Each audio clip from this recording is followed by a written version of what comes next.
Um,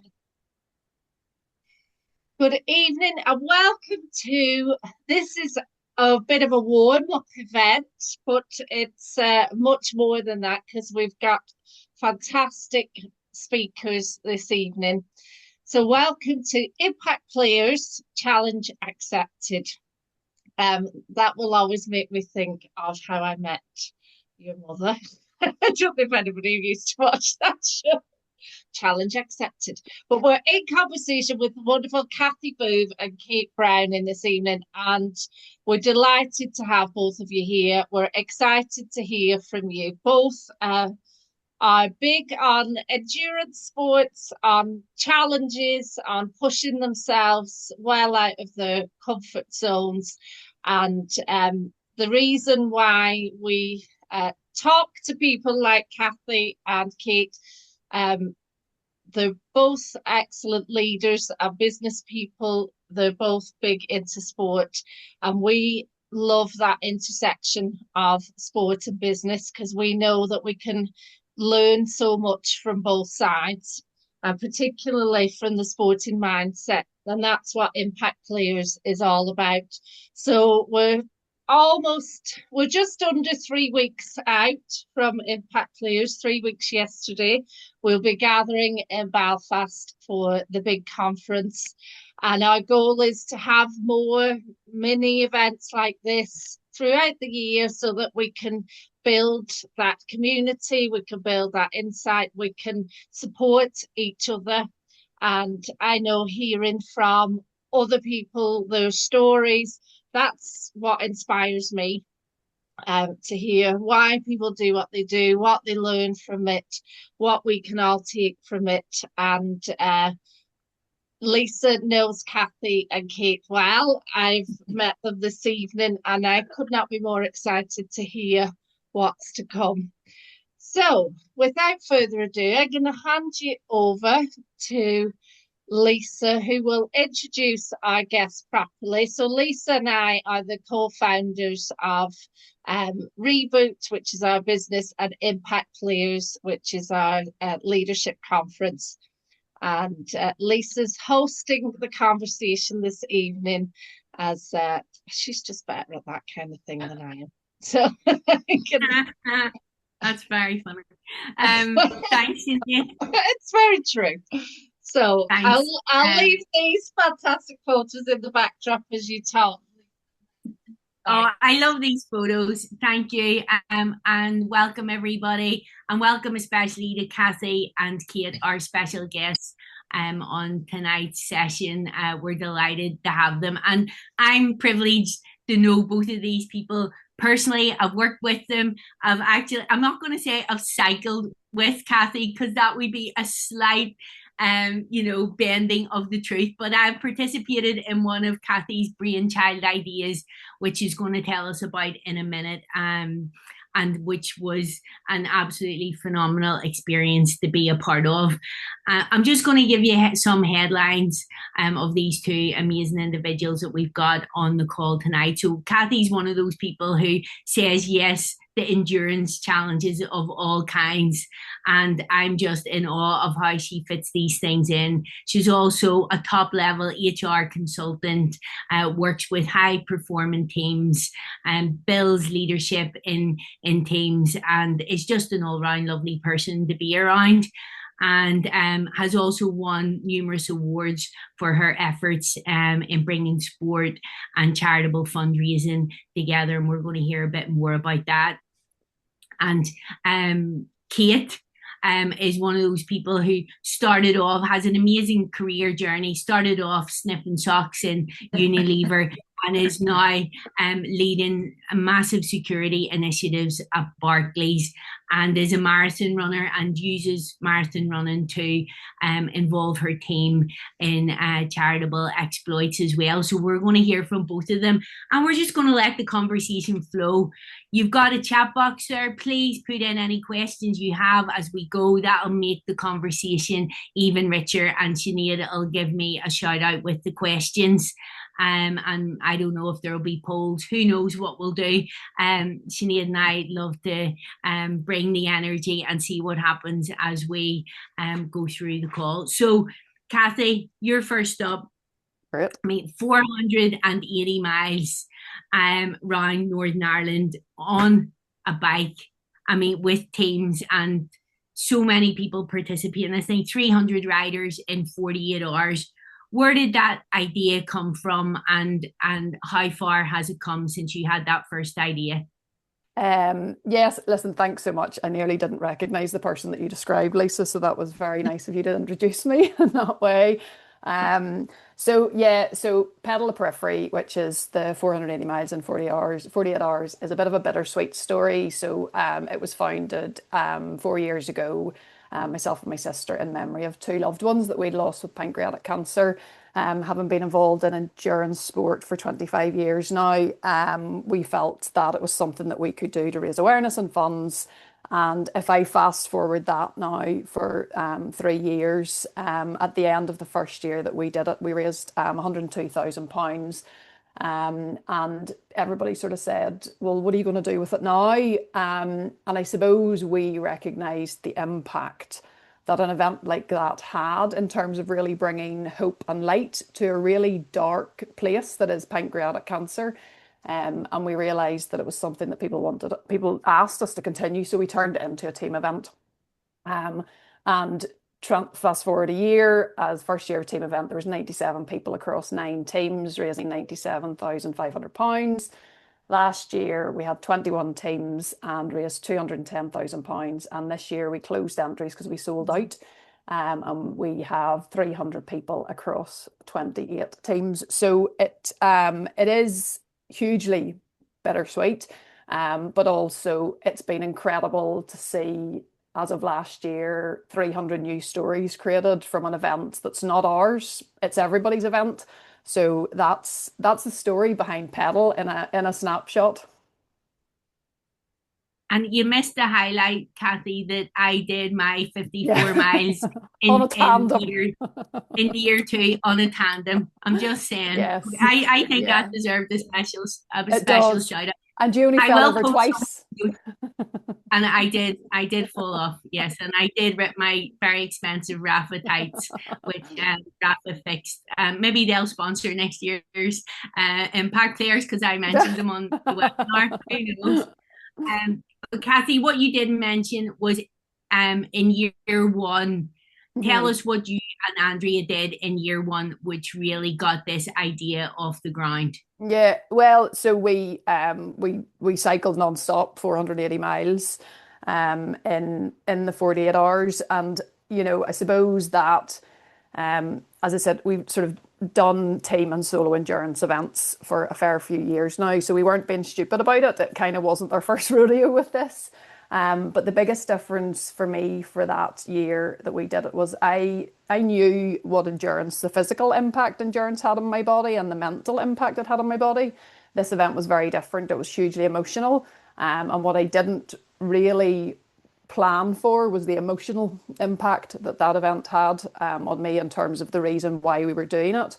So yes, it was a huge learning for me in terms of the impact and a challenge like that and your why has on then emotionally what happens after that, because everything was engineered towards that event at that particular time. So yes, that was the event. But as I said, it wasn't the first rodeo, but it was an incredibly different event for us because of the emotional reason why we were doing it.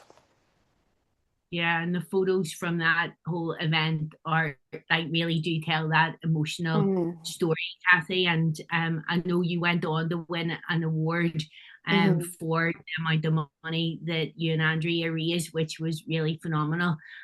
Was it the Pride of Northern Ireland award? Yeah, it was it was. But the award wasn't ours. It was for NIPANC. It was for Pedal. It was for what the impact it could have on the pancreatic cancer community. So again, that was what the award was for.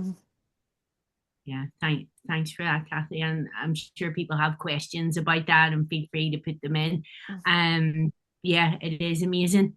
And Kate, over to you. Give us a bit about your origin story. I mentioned about sniffing socks at Unilever, and now you're leading security programs at Barclays. I mean, how did you go from that to this?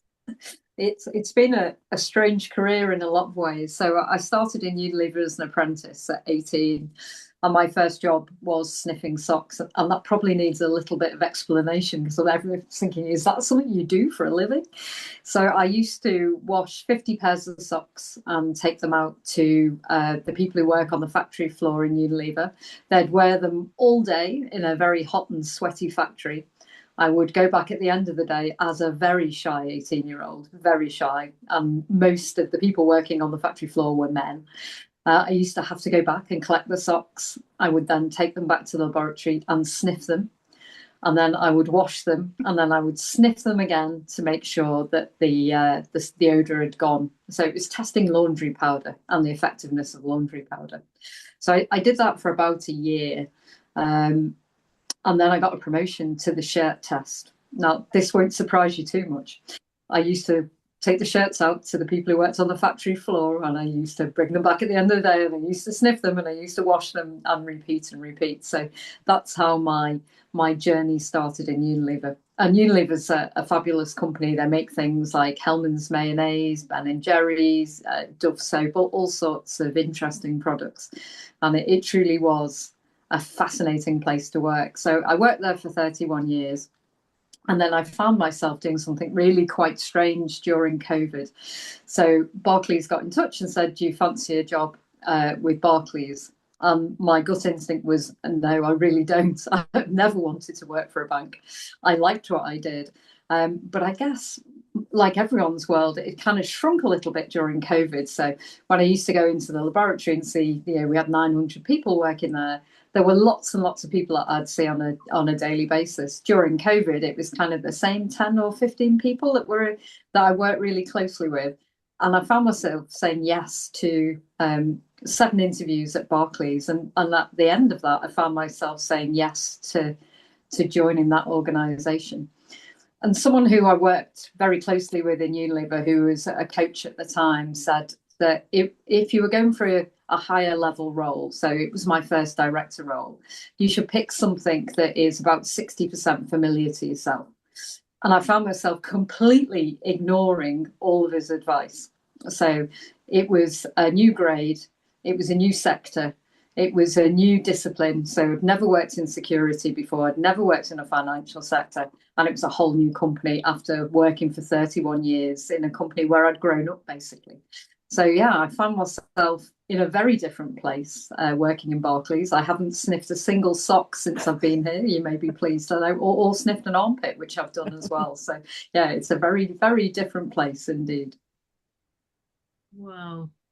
Well, I love that you've shared your journey, Kate, because people are always curious, I think, about, how did you get there? How did you end up doing? I don't know. I honestly don't know. It feels like a dream most days. What am I doing here? But I am somehow 5 years on still there.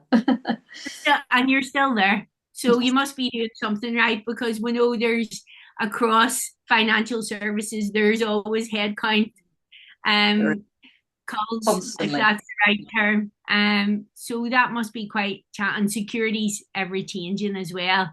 We'll come on to that, talking about the uncertainty of and how you manage that. I mean, both of you, it really strikes me, do hard things.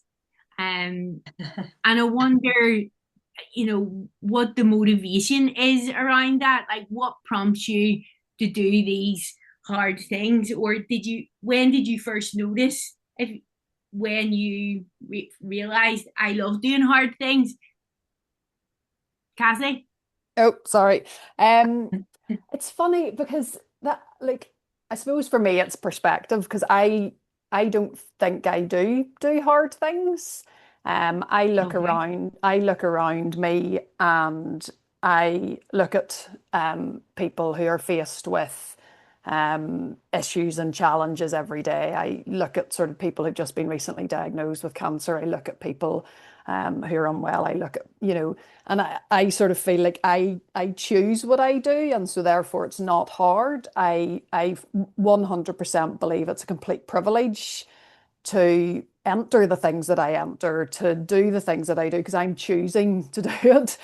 Now, I sort of qualify that with I get during, whether it be work or whether it be sport, you face hard things whenever you're there. And I suppose for me, that's the bit that's kind of, it's not hard entering these things. It's not hard choosing to do them, but hard things happen whenever you're in the middle of them. So it's funny. I mean, and again, I suppose for me, a couple of people had sort of said to us, certainly during sort of events around, God, is it not really painful? Is it not you're not just absolutely shattered? And it's like, but the perspective is, it's hard having pancreatic cancer. It's hard being ill. It's hard being unwell. So that's painful, not the choice of putting yourself through these things. So I sort of feel it's a bit of a perspective thing, a bit of a mindset thing with that. If that in any way makes sense, this is how my brain works. If that any way makes sense. No, and that's what I think people are really curious about. What is it about your thinking that enables you to be able to say something like that? That actually isn't hard to me. It's about my mindset. It's about how I approach doing a challenge, and I can put it in perspective and see that it is something I can accomplish because I've chosen to do it. I think that whole mindset is what is really intriguing. And when people are sitting on the sidelines going, Flip, I would love to do something like that. I don't know how, or I don't know how I would ever do that. Hearing that perspective is really, really important. And I think we'll talk a bit more about that. So if you have questions about that, any of the participants on the call, please put them in the chat box. And Kate, I mean, you do a different sort of endurance activity. You have taken up marathon running, and I don't know how many marathons you've done, but tell us a bit about how you got into doing that, and how you approach doing something which I consider a challenge. It was a bit like working for Barclays. It was something I never wanted to do. I guess I have a fear of missing out. I think that's part of my problem. So we were offered some places for the London Marathon. It's so hard to get a place in the London Marathon. I mean, millions of people apply for the 40,000 places that there is. And one of our suppliers is the main sponsor of the London Marathon. He said, Kate, do you want 6 places in the London Marathon? I said, yeah, I'm sure someone in the team will do it. So I went back to my desk, said to the team, who wants to do the London Marathon? He said, yeah, we'll do it, but we'll only do it if you do it. I don't want to do it. I never want to do a marathon, so no. And they wouldn't let it lie. So they said, well, none of us are doing it if you won't do it with us. I was like, I don't want to do the marathon. And I found myself saying, okay, you wore me down. I will do the marathon. So I found myself agreeing to do it, not really wanting to do it. And it was really hard, I have to say. I found it really hard. And the most I'd really run was 10 to 15K. And I did that regularly. I've run for about 20 odd years. I run 5 times a week. So, but to think of getting to 26 point whatever miles was kind of, I couldn't get my head around it, how I'd ever get there.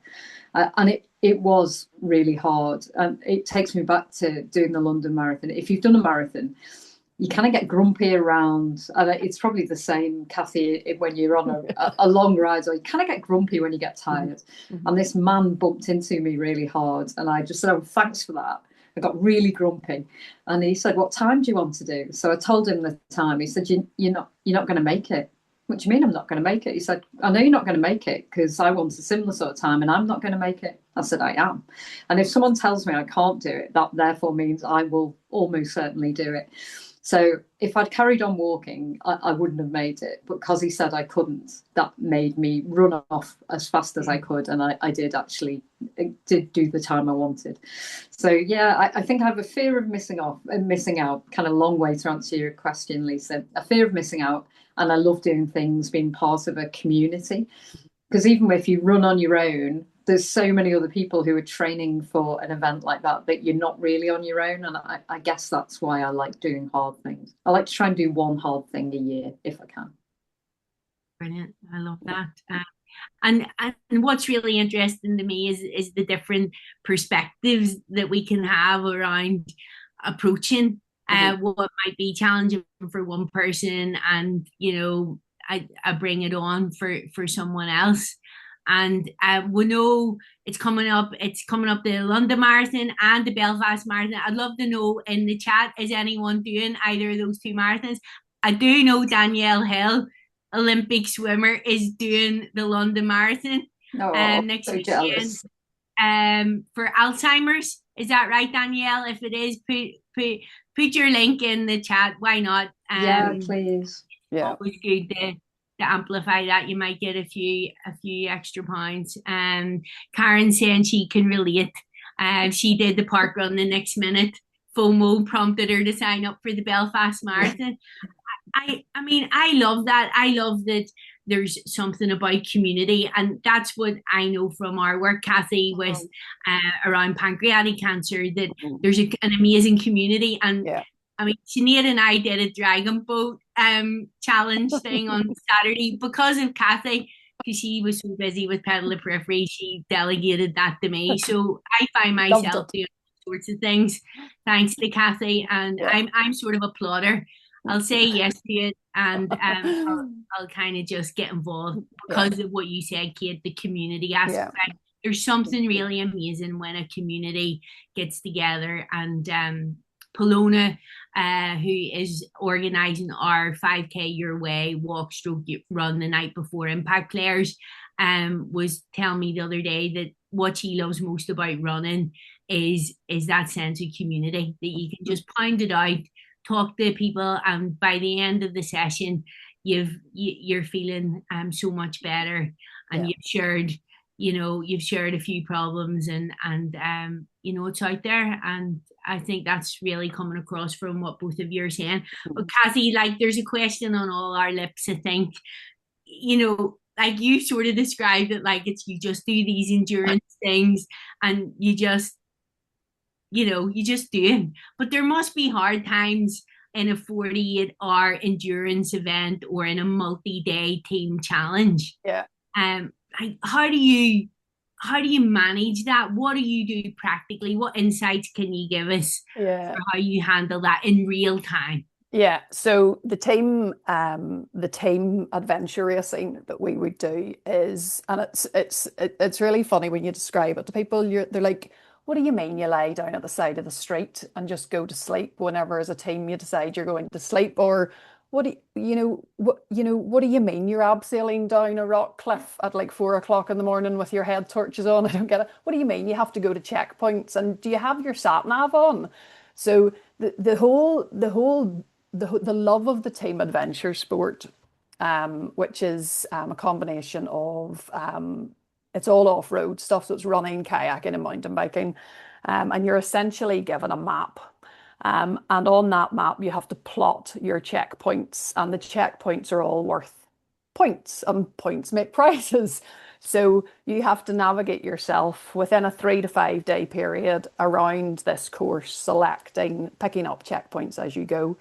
And it's back to basics. It's such a simple place to be. Sort of, we live in a very complicated, complex world where everything's so busy and there's so many things going on, that there's something very lovely and simple about just you and 3 other people who you may or may not know in the team that you're in, navigating your way around the darkness, the light of it, navigating your way through the mountains, to try and get to the end. And within all of that, every emotion is relatively raw, because you are physically tired, mentally tired, and it really makes you think about the simplicity of things within a workplace environment. And within sort of my role within my career, I think about the basics of things like setting ground rules, being very clear on what position we want to sort of aim for, whether we're middle pack, front pack, back of pack, thinking about, human connection and just, I mean, the conversations I have with people who I race with, who I barely know, are deeper than most conversations I would have with friends who I've known for 35 years. So, but during all of that, there are very difficult times. So the rain's coming sideways, the wind's blowing the wrong direction for you. You're lost because we haven't used the compass because everybody was absolutely knackered. And you do very much face those times where you're like, we have to trust each other. We have to trust that whoever is lead navigator is going to get us to the right place.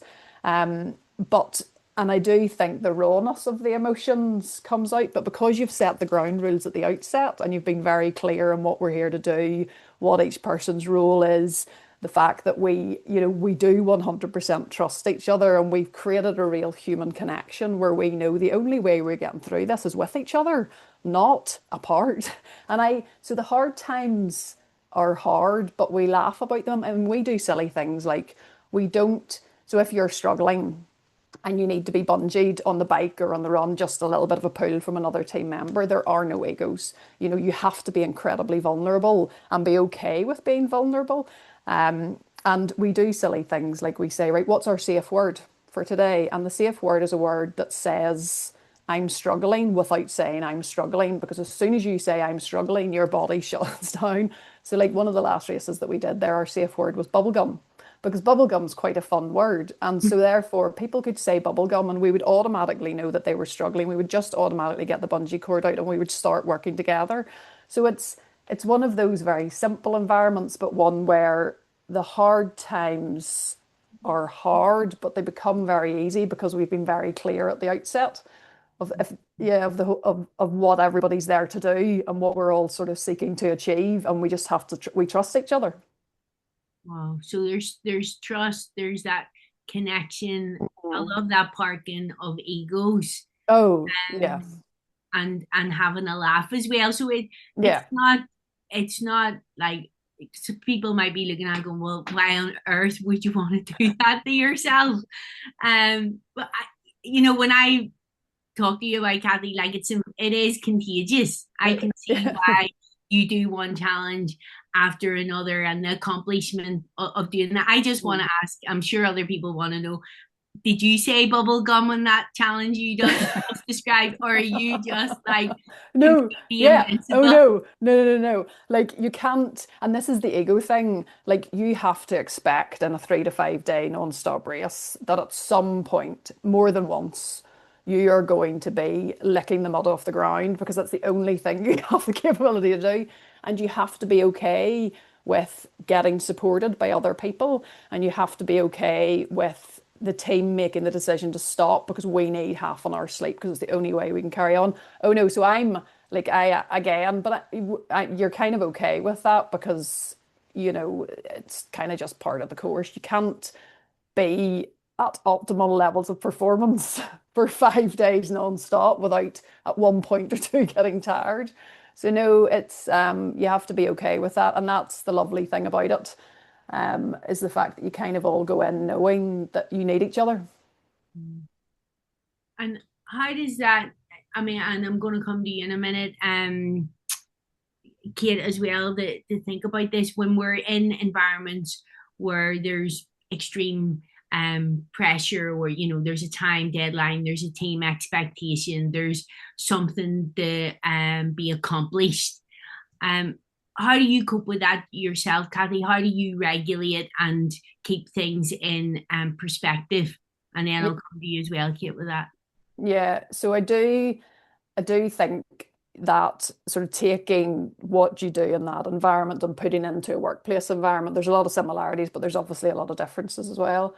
And I do think for me, it's the simplicity of breaking things down and kind of going like, right, let's justify, like, what can I control and what can I influence here? Right, let's just focus on the things that I can actually do something about rather than the things that are affecting us now that I have absolutely no control over it. For example, even the price, for example, with a client today and the price of plastic as a result of the war in the Middle East is having huge impact on costs within the organization, etc. And all of the focus was on the war in Iran. And it's like, we have absolutely no control over that. So let's break it down into symbols. How are we getting through the next week? How are we getting through the next month? What are actually the things that we can do? So I do think breaking things, kind of stopping, breathing, recognizing what we can control and what we can influence, and then refocusing on what actually we can do that's going to make a difference. To me, that would be something that it comes from that world of sport that I'm in, that I kind of relate into the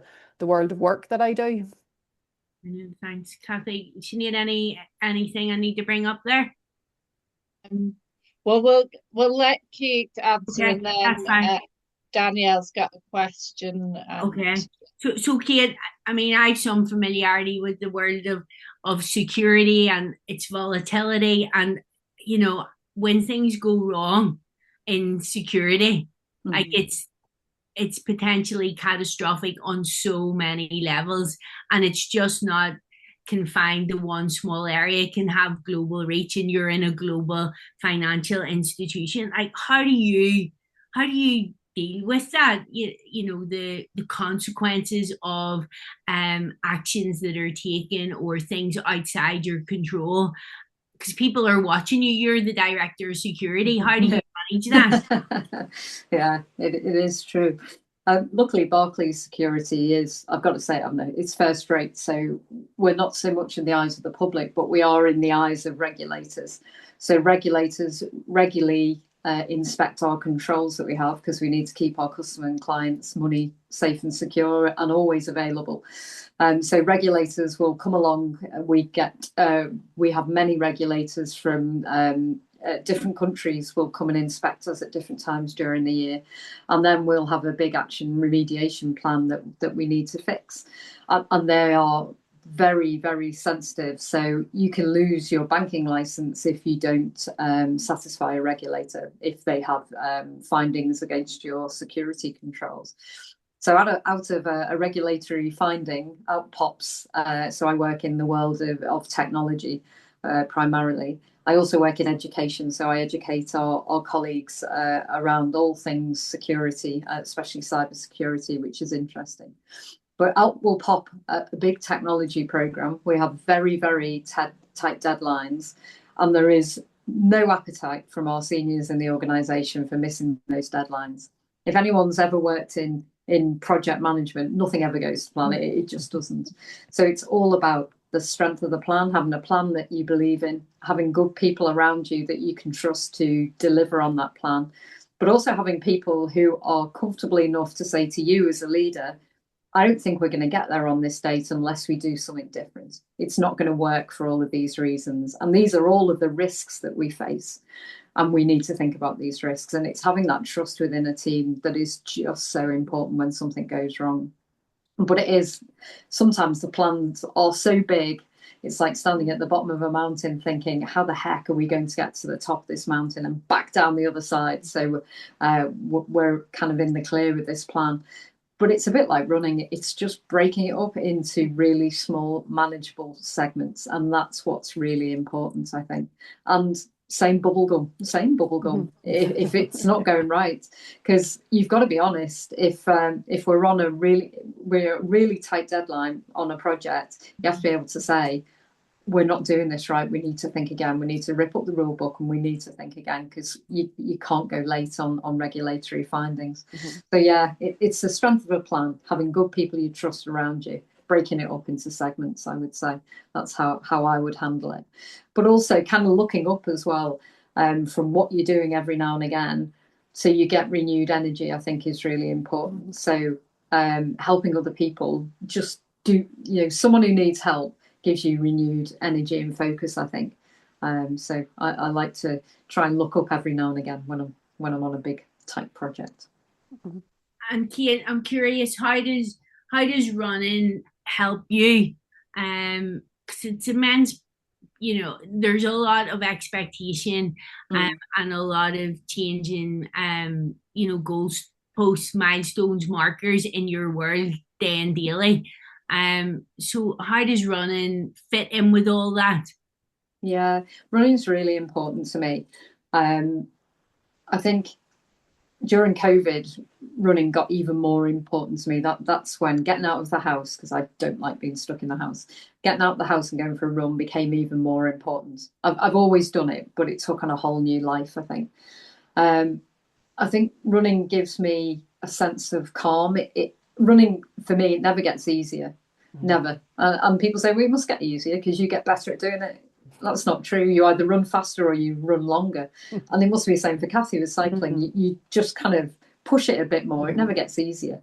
And that's why I like it, because it's hard, because it frees your mind. So if something awful's happened in the day, I've had to talk to a colleague about something that hasn't gone well, or I've got to face, replanning a really tough project.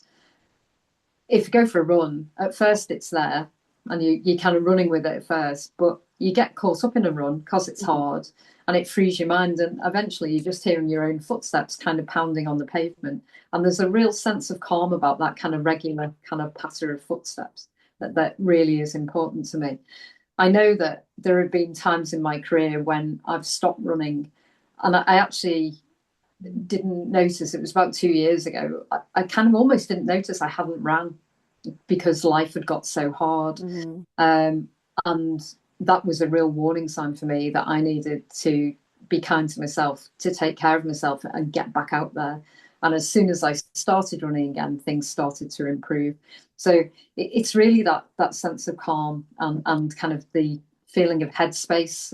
It gives you a chance to think of things in a different way. Quite often I'm on a run and it could be the end of the day when I can't see a clear way of solving something. And yet somehow it all becomes clear during a run. I don't know why and I don't know how, but quite often critical thinking just works really well when I'm doing a long, hard run. It's strange, but it works. Thanks for that. And Kathy, I see you nodding away there. I mean, do both of you, how do you intentionally make the time to prioritize, I guess, your sporting activities? Because I hear from busy executives all the time. I mean, I'm too busy. I'm so busy. I have no time for that. I can't possibly fit those things in. And we do a lot of work around self-care and self-compassion, and why it's really important to take care of your body, mind, and soul. So how do you actually make the time?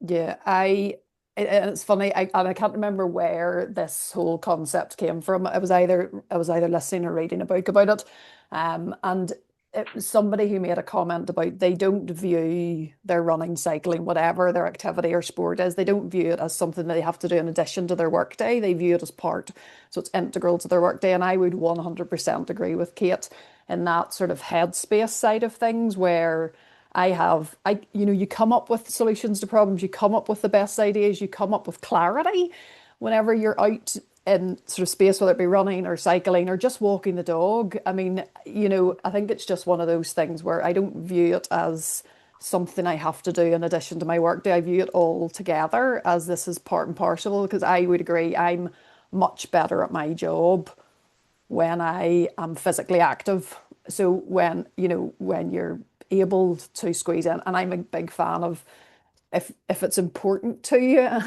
you will find the time to do it, and that's with everything. And that, sort of interesting, it was out sort of running, bumped into friends about 3 or 4 months ago, and they were like, "What are you training for now?" And I was just like, "Life. I am training for life," because I do sort of feel like that just, it just makes you a better version of you. If it's an hour walk, if it's a 10-hour run, if it's a 2-hour bike, whatever it is, it just, it just makes you a better version of yourself. So again, it's that viewing of it's not something that you do in addition to, it's integral, it's part of it, it's part of your job. Yeah, I love that. What about you, Kate? Anything to add on that one? So I always run 4 to 5 times a week, and I don't let myself off the hook. It's what I do. I class it as important as cleaning my teeth at the end of the day. It's just something I do. But I have to admit, I'm also in an abusive relationship with this. If anyone's had a Garmin, when it tells you you're unproductive, it's just like if anyone tells me I can't do something, then I'll go do it. When Garmin says you're unproductive, I will go out and do my level best to change that back to either maintaining or productive. And if anyone has got one of these and feels the same, pop it in the chat. But yeah, whatever my Garmin tells me to do, I do. So today it said I have to do 31 minutes at 129 beats per minute, which is exactly what I did. It tells me tomorrow I've got to run for 102 minutes, so I will run for 102 minutes. I'm a sucker for a plan, and that's what this thing gives me. It really does motivate me. Let's hope the bots don't take over your Garmin, or fear knows what you might end up doing.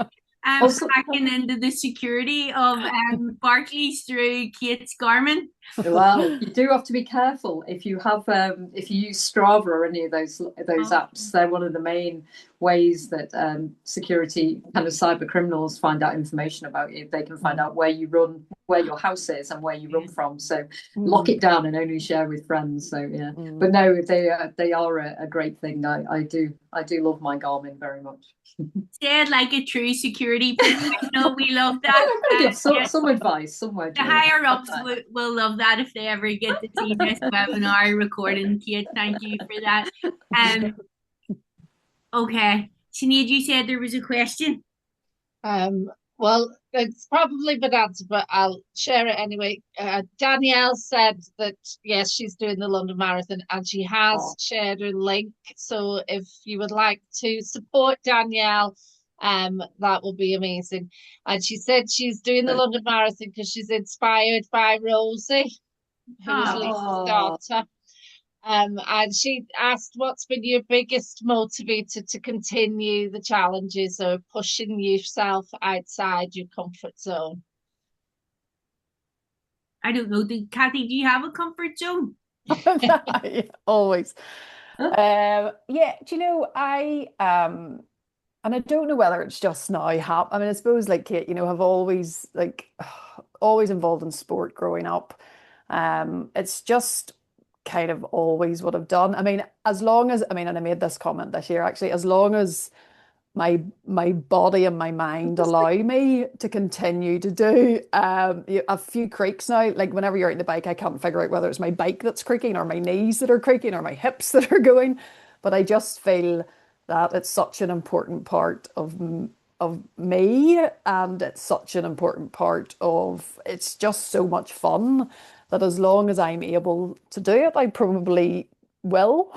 And again, you know, I have two young boys, and you know, even with the pedal of periphery and the work in there, it's just that, you know, I get as much enjoyment over seeing my children thrive and love sport, and seeing the whole pedal of periphery community loving sport and loving, you know, all of that. That I get as much fulfillment out of that. So I'm hoping that when my body gives up, I'll still be involved to some level with other people and other events. Is there anything, Kathy, that sport has taught you that you think you couldn't have learned in another environment? I do think, and I know, I suppose it is a little bit of a cliche, and I've heard this so many times on different podcasts. It's just that consistency. It's the showing up. It's the, you know, being very clear on your why. Like I'm not, you know, being what are you trying to achieve out of this? And I don't think I think the team endurance sport has taught me a lot about other people. It's nearly like a case study on human behaviours when you've got three people in a mountain at 4 o'clock in the morning who haven't slept for 3 days. So I think I've learned a lot about people and just the importance of human connection. And it's not, you know, within teams, people aren't there just to do a job. It's a whole person who has a whole sort of complicated and complex set of behaviours and characteristics and personalities, and really getting to know people's. And I don't think I would have learnt what I've learnt about humans without having that, certainly that sport side of things. But I do think the consistency, you know, in training, like, you know, as Kate sort of said, she's run 5 days a week for 20 years. And you know, that's consistency, that's showing up, that's you know, that's such an important part that can take into certainly my career. And what about you, Kate? Anything that sport has taught you that you use at work that you have brought into your career? Yeah, I mean, totally agree with Kathy's points for sure. I think purpose is a really big one for me. If I'm going to do something that's hard, so I did 3 Peaks Challenge a few years ago. That was with work. That was brilliant. But we set a target. We wanted to raise for different charities. When I did London Marathon, it was for Alzheimer's, because we'd lost Dad to that a few years before, and it was showing up for Dad. And it was just so hard, but there was no way I wasn't going to do it, because I had a purpose, I had a why. And I think it's having that why. And I think it's taught me the same about work. When work's really hard, it's getting back to thinking, why am I doing this? What's my purpose in this? I don't feel my purpose in Barclays is particularly security. It's all about people for me. It's about helping the people in my team further their careers and succeed in what they do. So it's having that purpose. It's thinking why you show up. And I think running really has taught me that. And again, as Kathy says, consistency is absolutely key. You're not going to get better at something unless you're consistent with what, and that's the same with work as well. You've got to practice skills until they become commonplace, so until they feel, you know, kind of second nature to you. Yeah, loads of parallels with running, there really is. Thanks for that. And I love that idea of, you know, that you have to put these things into practice. There's an action and an intentionality. You can't do this stuff in your head. At some point, you've got your trainers on, you're doing something. There's a good few questions about failure coming up. Has there ever been a moment of failure or loss within sport that still guides you today? And that's from Danielle, and Kira asked, how do you deal with failing? So something on those obstacles and that feeling of failure. Kathy, do you want to go? Oh yeah, sorry. Thinking. Yeah, listen, you know, if I showed you the races over the years, that DNF's a term that nobody likes in any race world in terms of do not finish. But what is worse for me is the DNS, which is the do not show. And having put myself in a couple of positions with events where I knew I wasn't in a great condition to be doing them. I ended up halfway through a race in an ambulance on oxygen after a series of chest infections that resulted in 5.5 hours into what should have been a 12.5 hour event. Stumbled into the ambulance, and those. And as much as you kind of knew I would much prefer to DNF than DNS, it does take it, you know, it does, you do take a little bit of a knock. And I've always kind of given myself a window of 24 hours to feel sorry for myself a little bit. And you kind of, again, it's perspective, you put it back in context, you know, in sense of that was my choice. I decided to do it. It was my mindset that I didn't want to be a DNS. I was okay with being a DNF. But you know what? You get up, you learn, and you move on. That 24-hour window has always been an important one for me, because I sort of feel like you have to give yourself to go through that process of kind of emotionally being a little bit annoyed, a little bit angry with yourself. But again, 24 hours, draw lines, and here's the 3 things I've learned, and I'm moving on. And I suppose, that's a great tip. Yeah, that for me, that would be one that definitely in the workplace environment, that would be one that I kind of instill into certain work that I would do with teams and with clients, etc., around emotionally accept where you are, figure out what we need to do to create that line, and then move on with it. And again, back to that control the controllables. So yeah, I like, honestly, if you have yeah, feeling it goes with is kind of part and parcel. Yeah. What about you, Kate? What tips have you got? Yeah, learnings from your feelings. I think marathon training is interesting, because it's easy to think, I'm just rubbish at this, I'm never going to get there, because it's very easy to have a disastrous run. And it always amazes me that if you run after work, even if I've sat on my behind all day, because I'm basically on my laptop all day, most of the day. If I'm mentally tired, I can have a disastrous run. And it still surprised me 20 years on that it's your mind as much as your body that helps you do a distance when you're running. And there have been many disastrous training runs where you just think, I'm never going to do this, or I've had to walk. I've had to walk on 5Ks when I should have done, 20 miles. And it's thinking that when you come back to it the next time, so that next run that this abusive relationship of mine tells me I need to do, it's coming back and I'm not thinking about the day before, because it's a new day, it's a fresh day, it's a fresh mindset, it's a fresh pair of socks. I'm not holding on to yesterday, because your mind is just so powerful. If you're telling yourself you can't do something, it's almost going to come true. Whereas you got to push that away and not hang on to that disastrous run that happened the day before, and just think it's a new day. I'm just going to get out there and give it another go. And usually it's so much better than the next time you try it. We've come full circle. We're back to the socks. Thanks. It's like we planned that. In one sentence, each of you, because we're nearly at time, what would you say that if people are on this call or listening back and they're going, I would really like, there's something burning inside me. I would love to do a challenge. I'd love to really see what my body, mind, soul is capable of. Like, what would you say to them? What's your like 1 minute inspo team chat for the people on the call? You didn't know I was going to ask you this. Do you want to go for it, Kate? I don't mind. I think you'll never know, will you? If you don't have a go, you'll never know what it's like. And doing hard things, there is nothing better than completing something that you think, I will never be able to do that. The joy it gives you doing something hard is just, it'll stay with you for forever. I'll never forget that moment of getting that medal around my neck when, or the half I did a few weeks ago, and beating a time by 10 minutes, shaved time off my personal best for a half marathon. It's that feeling of fulfillment when you do something hard. So don't miss out, just give it a go and have a good plan, because you'll get there. Yeah.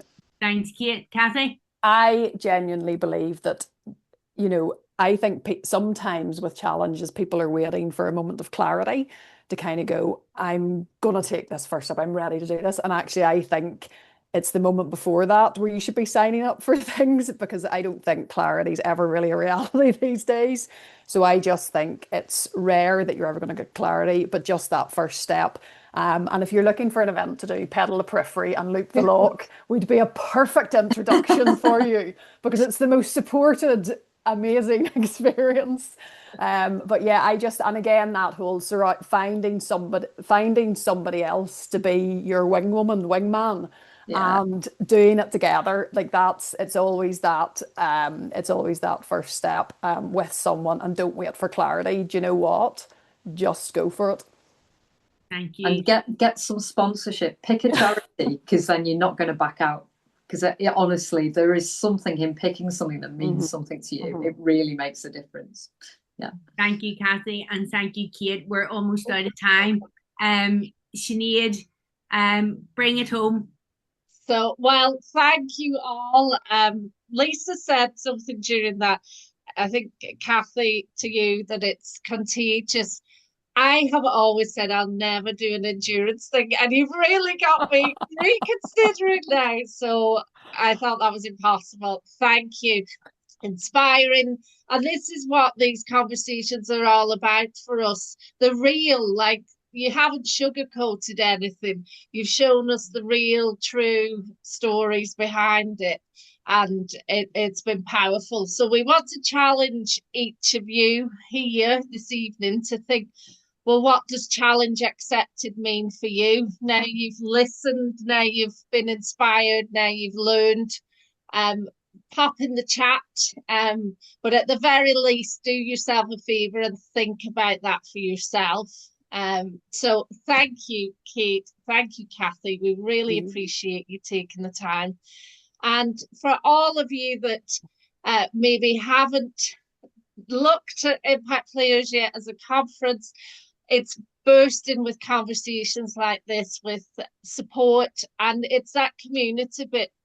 Kate and Kathy, I think that's the bit that's really hooked me in. I've got to say, the community, the purpose, and that's what Impact Players is all about. So we'll be in having these conversations, talking to Olympians through to CEOs about what it is that drives you, inspires you, what can we learn from that, and building that connection and support. So if you haven't got your ticket yet, get the QR code there and book your ticket. We are less than 3 weeks away. Ticket prices are going up on the 1st of May. So get your arse in gear, get the ticket booked, and we would love to see you there. We'll send out the link with the recording as well. So if any of your friends maybe could benefit from this conversation, feel free to share it with them. We love to inspire as many people as possible. And we'll just say a huge thank you to both of you and for everybody showing up and listening. And for your comments. Yeah, sharing your comments. Thank you. You. Thanks. And please feel free to tag us in what you're going to do. We'd love to find out what happens as a result of this conversation. Yeah, definitely. So share it on socials. What have you learned from this? Lorraine joined late, yes, so you'll get the recording so you can catch the rest of it. Poor Kaz is not well, and yeah, she won't make it for the conference, but there's always 2027. So and let's hope we can get Kathy and Kate on the stage on 2027 as well. Definitely. We'll have Kate on a bike in 2027. Yes. Maybe we'll do a 5K your way, and you can do it on the bike as well next year. Perfect. And Bernadette McGarvey's on this call as well from Cancer Fund for Children. I've been roped into so many of their challenges. So if you want to follow her as well, if you're looking for a challenge, because they always have loads on as well. Right. I'll pay attention to that. Bernadette, feel free to give me a nudge. Thank you, everybody. Thank you, everyone. Thank you. Thanks, guys. Thank you. Bye. Bye-bye. Thank you. Thanks.